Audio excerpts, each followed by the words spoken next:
Thank you so much for coming through in what has been a very exciting election 2019. Firstly, let me say to South Africans who came out in their numbers, thank you.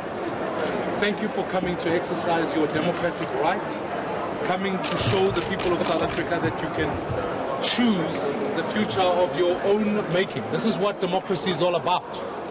And I'm grateful, and I want to thank the people of this country. I want to especially thank all South Africans who voted for the DA. I am really, really proud of all of you. I am proud of the vision that you are standing for. Because exactly 4 years ago, I was elected leader of the DA. And I am proud of the mission we've embarked on. It's a mission to build one South Africa for all. It was always a mission to say we will grow into communities we've never grown before and hold the center of politics, where black people, white people, Indian people and colored people can work together to realize the dreams of a prosperous nation. So, along with that, I'm proud that we've maintained that mandate. We've gone out to build in a universe where so many in the world will hark back to racial nationalism and a form of populism. We've stayed the course. It's a historic mission that this party has always been engaged with, and it's one that I am proud to continue and will continue. We are going to be taking this party forward to grow in more communities, to grow in more areas, because ultimately it's about holding the center. It's about making sure that citizens can work together. More than anything, I know when we stepped into this election, we promised that in this place, South Africans need to be brave. They need to know that they're standing before a liberation movement. And one day this country will enter into a post-liberation movement era. That is what this project is about. It's about breaking the back of that so that one day we can live with a party that contests against racial nationalism at its best. And therefore, I think what this election has been about the realignment of politics. It's about bringing together a new center ground that the DA will occupy and will continue. There's been a rise in nationalism, and parties that stand for that maybe in some ways have been rewarded. But it doesn't mean the project is wrong. It means that you have to pursue it regardless of what happens. And what I'm looking forward to in the next while is building with a team of South Africans that are diverse to continue to say this project is adamant. Where votes have been lost, we're going to work hard and go back and get more votes, gain more support, because we're the only alternative in this country that's holding the center together. And I want to say, the thing that I celebrate about these election results is the fact that we've demonstrated that we're a diverse place, that it doesn't matter where we've come from. I've just got the latest projections that say that, in fact, even in a place like Soweto, where the DA was accustomed to only getting 5% of votes there, is getting 13%, 14%. In certain VDs, it's showing that it's growing. To me, that tells me that we can grow in Soweto as we can in Sandton. That is a powerful mission. In a world where people are saying, no, I want to stick to my own, people are standing together in this election, and I'm grateful for that. I want to say that yes, at times, citizens will become worried. As I said in our closing rally that, yeah, it is tough for South Africa. It is a tough time. The economy is in a terrible state. We're growing at 0.8%. It's why our mission of putting a job in every home has never been more important. And that's why I'm grateful that we will retain the Western Cape. And here in Gauteng, we are challenging. As you can see, no one can guarantee that the ANC will retain its outright majority. And that's because we must never fall prey to the lie that says that, in fact, only people who look like you, worship the same God as you, or speak the same language as you, are the only ones who can protect your rights. The facts are, people can work together. Now, nobody, no leader enters a race looking for a loss. No person goes into a tournament or a competition wanting to go. You go and you win. And you go and you work hard. And I'm proud of what the DA has done. We could have succumbed to populist narratives. We could have succumbed to forgetting our values, but we've stuck the course and we've gone backwards. We've gone and fought for that. And even though we've lost some votes, I can guarantee you that we've held the center.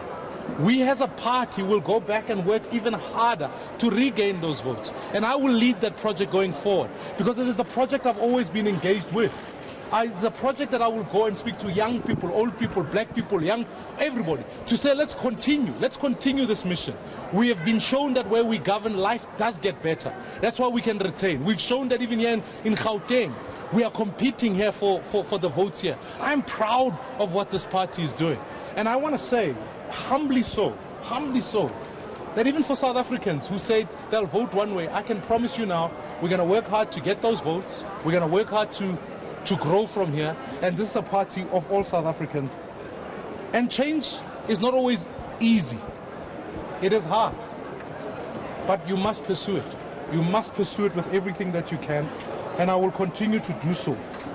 What we begin now is a project towards 2021. The elections will soon come again. Our record of government, where we've shown, is in fact showing that actually 15 of the 20 municipalities are DA run. We will add more to those when we add Joburg and Tshwane. I'm actually quite excited that soon, very soon, we're going back to Nelson Mandela Bay, where ultimately vacancies have been declared. We're going to contest there. And looking at the election results, we're showing that in the wards that we're going to contest there, we got a significant amount of votes there. We will go back, retain those seats, and we will contest for that municipality in the near future, so that we can continue to govern in Nelson Mandela Bay and show the people. And that's why I'm glad to have Ethel Trollip here, who's the chairperson of the party, and James Self, who's the federal chairperson, and Soli Malati, who's our national spokesperson. Therefore, fellow South Africans, this is not about, it's about this contest in South Africa. One where you get nationalism on one side, and one where you get a party like the DA that stands for all South Africans. That is the race. And whilst this election has shown that we are realigning politics, it shows that we have a long-term journey. And it may not have happened this time, but trust me, give us 2021, 2024, we will demonstrate to the people of this country that we can hold all South Africans together, make that offer, and bring change to our nation, which our nation so desperately needs. Thank you.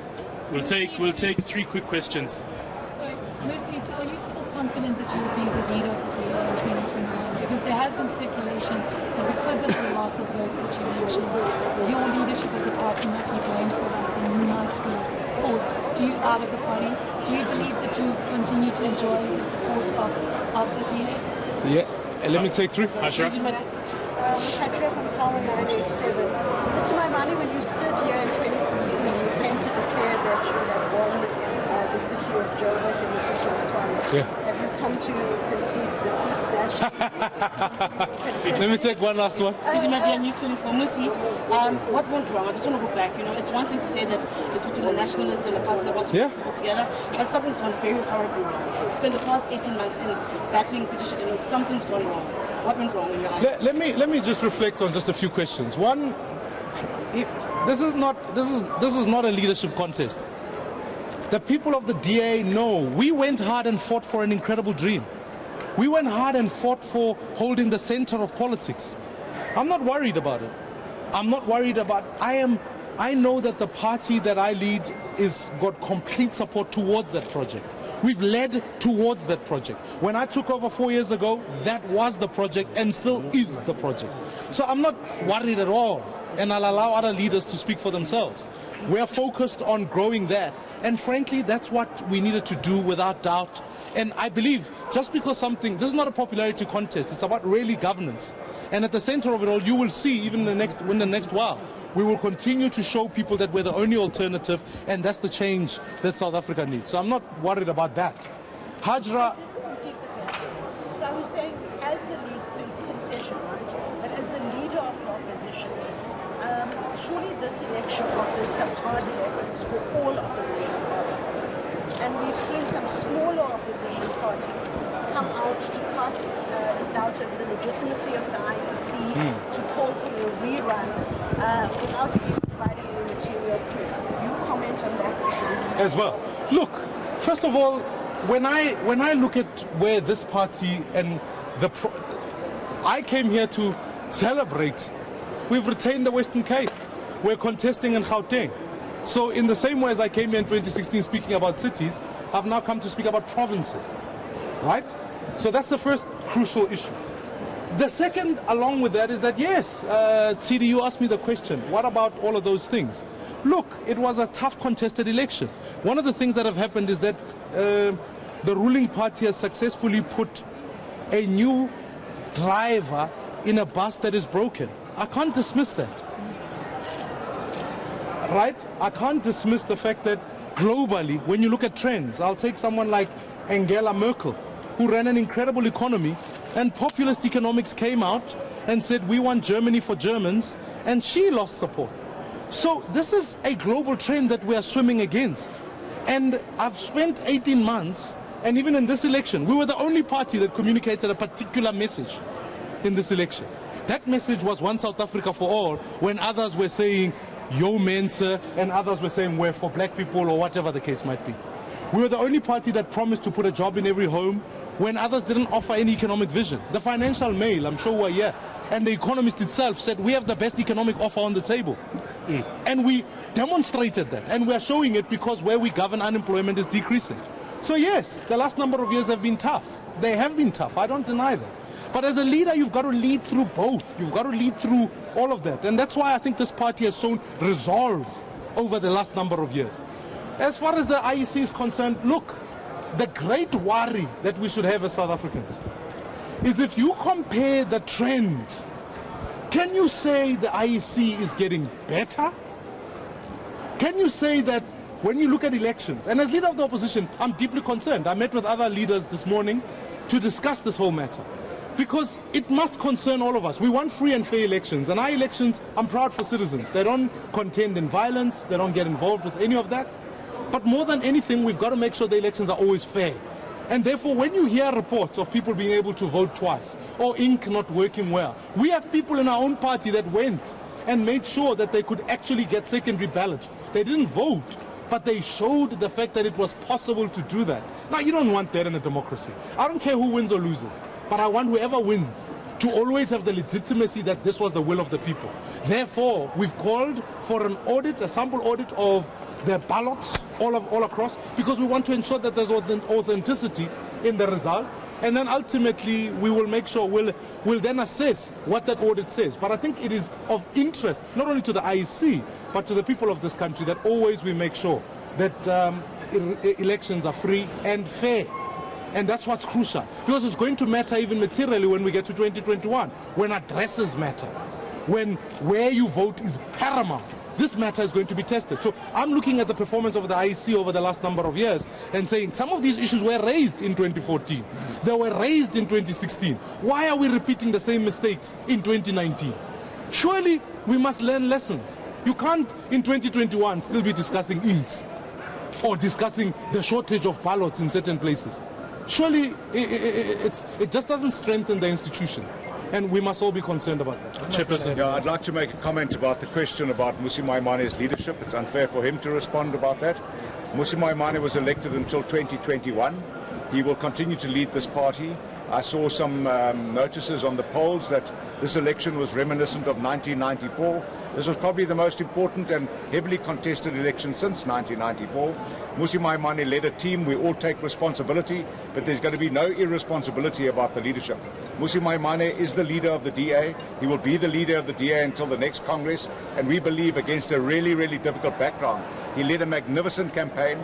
He has my support, and he has the support of the party going forward into the next election, which will be 2021, and it's going to be a critical election, and we'll show there that we could grow again at local government level and take more cities in this country under his leadership. Mr. Maimane, as is a norm in a democratic system, so I know it's not completed yet, but it is already clear that the ruling party will win again. have you telephoned the leader of the ruling party to congratulate him or the party for winning the election? I'm waiting to speak to him, and I'll organize that. That's not a problem. I don't have a problem. I believe in contesting elections freely and fairly. He ran a strong campaign, as we did. And you know what? I think it's a good culture. I'll say to Mr. Ramaphosa, and I'll say to him here. Firstly, Mr. Ramaphosa, we have serious challenges in this country. You do the things that are right about making sure that citizens are able to create wealth in a market-based economy, that we uphold the Constitution of the Republic, that we continue to build a non-racial South Africa, that we eradicate corruption, and that ultimately we build a capable state. You will have my support. But if you don't do those things and you put the ANC above the people of this country, where you ultimately make sure that those in the ANC dictate what happens, then I cannot support that. I cannot stand for that. And so, yes, I want to congratulate him, but I want to say to the people of this country, it's about making sure that the next 5 years, I am a proud citizen of this nation. And whoever wins, I'm a Democrat. He must have the mandate of the people. But that mandate and the support must come with doing the things that we want citizens to do, and for the benefit of all citizens. And that's the message I will send to him, to say, this is about the future of this country. Thank you, ladies and gents. Ndiyalebuwa. Whose mark is this?